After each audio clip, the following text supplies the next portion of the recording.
Stand by candidates के मन में बहुत सारे सवाल हैं जिसकी जानकारी वो जानना चाहते हैं। आपको यदि कोई भी जानकारी चाहिए तो वो आप आरटीआई के माध्यम से आसानी से पा सकते हैं, लेकिन इसके लिए यह जानना ज़रूरी है कि आपको कौन सा सवाल किससे पूछना है। यदि हम रेलवे की बात करें तो ये आप रेलवे रिक्रूटमेंट बोर्ड के माध्यम से जान सकते हैं, आप रेलवे हेडक्वार्टर के माध्यम से जान सकते हैं, या तो फिर कई सारे रेलवे डिवीजन से आप उनके माध्यम से जान सकते हैं। और हर किसी की अपनी एक सीमा है जिसकी जानकारी वो दे सकते हैं। तो यह जानना बहुत ज़रूरी है कि आपको कौन सा सवाल किससे पूछना है। तो स्टैंड बाई कैंडिडेट्स की यदि बात करें तो उनके लिए तो सबसे पहला सवाल ये होता है, क्योंकि चूंकि RRB stand by list publish नहीं करती, रेलवे बोर्ड ने सभी आरआरबीज को लेटर दिया था जिसमें यह भी मेंशन किया गया था कि आपको स्टैंड बाई कैंडिडेट्स की लिस्ट पब्लिश नहीं करनी है। तो इस हिसाब से इसका मतलब ये हुआ कि स्टैंड बाई कैंडिडेट्स को अपना स्टेटस पता नहीं होता, वो कितनी वेटिंग में है, उनका अपना वेटिंग रैंक सीरियल कुछ नहीं पता होता। तो इसकी जानकारी आप आरआरबी से मांग सकते हैं। आप अपना roll number, registration number RTI को मेंशन करते हुए आप उनसे पूछ सकते हैं कि मैं ये हूँ और स्टैंड बाई लिस्ट में मेरी सीरियल क्या है, मुझे यह जाननी है। तो ये रही एक बात। दूसरा, आप को यह जानकारी चाहिए हो सकती है जाननी कि टोटल स्टैंड बाई लिस्ट जो है वो कितनी क्लियर होती है। तो यह जानना हो तो आप इसका अंदाज़ा इस बात से लगा सकते हैं कि पिछले बार जो वैकेंसी आई थी उसकी जो स्टैंड बाई लिस्ट बनी होगी उसमें से कितने लोग अभी भी स्टैंड बाई लिस्ट में ही हैं और कितने लोगों को फाइनल पैनल आ गया। तो यह चीज़ आप आरआरबी से मांग सकते हैं कि पिछले रिक्रूटमेंट की नोटिफिकेशन नंबर को मेंशन करते हुए आप यह पूछ सकते हैं कि इस नोटिफिकेशन नंबर के अगेंस्ट जितने भी स्टैंड बाई लिस्ट में कैंडिडेट थे वो कितने क्लियर हुए हैं और अभी के डेट में कितने लोग अभी भी स्टैंड बाई लिस्ट में हैं। तो इससे आपको एक अंदाज़ा लगेगा कि कितना वक्त लगता है, कितने परसेंट लोग क्लियर होते हैं सामान्य रूप से। तो ये सारी जानकारी आपको अपनी व्यक्तिगत जानकारी या वो स्टैंड बाई लिस्ट के प्रीवियस नोटिफिकेशन का स्टैंड बाई स्टेटस जानने की जानकारी ये आपको आरआरबी के माध्यम से मिल सकती है, क्योंकि आरआरबी के पास स्टैंड बाई लिस्ट की पूरी डिटेल उसी के पास होती है।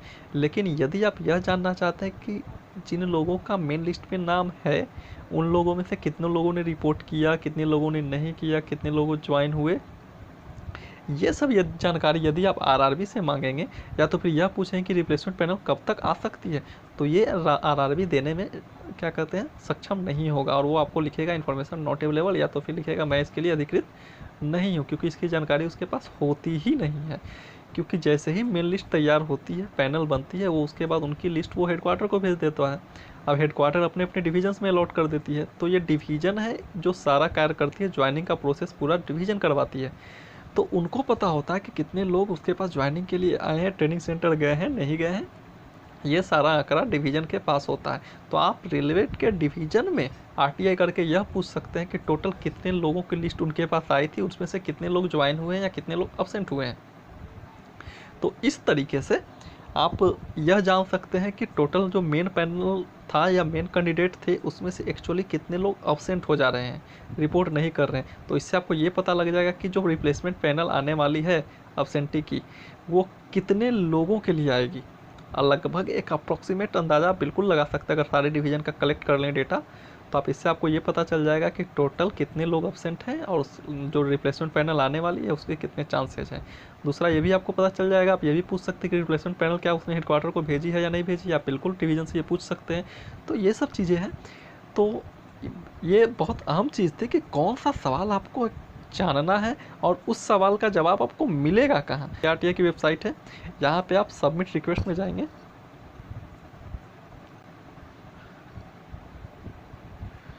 ओके, तो यहाँ पे टर्म एंड कंडीशन को एक्सेप्ट कर लेंगे हम। उसके बाद देखिए पोर्टल खुल जाता है जहाँ पे आपको सारी डिटेल भरनी होती है। तो सबसे पहले है मिनिस्ट्री और डिपार्टमेंट की, किससे आपको ये क्वेश्चन करने हैं। तो सवाल सीधी सी आपको रेलवे से रिलेटेड है तो आप किससे करेंगे, रेलवे मिनिस्ट्री को क्वेश्चन करेंगे, क्योंकि गवर्नमेंट से ही आरटीआई किया जाता है। तो गवर्नमेंट के किस विभाग का है, तो ये मिनिस्ट्री ऑफ रेलवे है। तो आप क्या करेंगे, मिनिस्ट्री ऑफ रेलवे में जाएंगे, ministry of culture, earth science, food science, home affairs, PQR, okay. Ministry of railway में हम आ गए, तो मिनिस्ट्री हम सेलेक्ट कर लिए। इसके बाद अब उस मिनिस्ट्री ऑफ रेलवे में किस अथॉरिटी को आपको करना है, तो यदि आपको आरआरबी को करना है तो हर आरआरबी का इसमें नाम होगा।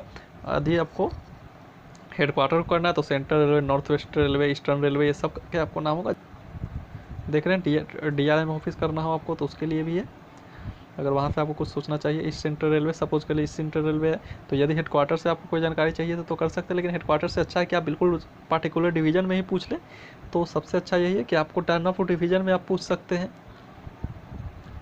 धनबाद डिवीज़न में पूछ सकते हैं। तो इस टाइप से डिवीज़न का सेपरेट सबका अपना कॉलम बना होता है, तो यहाँ से आप डिवीज़न सेलेक्ट कर लेंगे। या तो फिर यदि आपको RRB को करना हो तो आर में जाइए, रेलवे रिक्रूटमेंट बोर्ड के नाम से आ जाएगा। देखिए ये डिफरेंट RRBs है, RRB अजमेर, इलाहाबाद। यदि आपको RRB को करना है तो आप पर्टिकुलर RRB को सेलेक्ट कर लेंगे। सपोज कर लेते हैं हम RRB अहमदाबाद सेलेक्ट किया, तो ये हो गया। अब इसके बाद कुछ नहीं, आपको ये अपनी पर्सनल डिटेल्स भरनी है, और उसके बाद मेन चीज़ है ये कंटेंट कि आपको पूछना क्या है। तो हमने क्या किया है, RRB अजमेर को किया, तो हम यहाँ पर पूछना हमको क्या चाहिए, स्टैंड बाई कैंडिडेट्स अपना, या तो अपना पर्सनल स्टेटस पूछ लीजिए, या तो फिर आप यह पूछ सकते हैं कि जो पिछली बार की नोटिफिकेशन थी उसमें से कितने स्टैंड बाई कैंडिडेट्स में बच्चे अभी भी बचे हुए हैं, टोटल कितने थे और अभी बचे हुए, ये सारी जानकारी आप इससे पूछ सकते हैं। तो ये है, उसके बाद फाइनली आप सबमिट कर देंगे और रेफरेंस नंबर एक फाइनल आएगा, वो नोट करके रखेंगे, आपको मेल के थ्रू इसका रिप्लाई दे दिया जाएगा। तो ये पूरी प्रक्रिया है, बस यही आपको इसमें ध्यान देना है। मिनिस्ट्री ऑफ रेलवे तो कॉमन है, ये जो आपको है RRB चूज करना या फिर डिवीज़न चूज करना क्वेश्चन के हिसाब से कि कौन सी जानकारी किसके पास है, ये बहुत बड़ी इंपॉर्टेंट है। तो ये आप इस तरीके से आप RTI कर सकते हैं, आप जानकारी ले सकते हैं। ओके, धन्यवाद।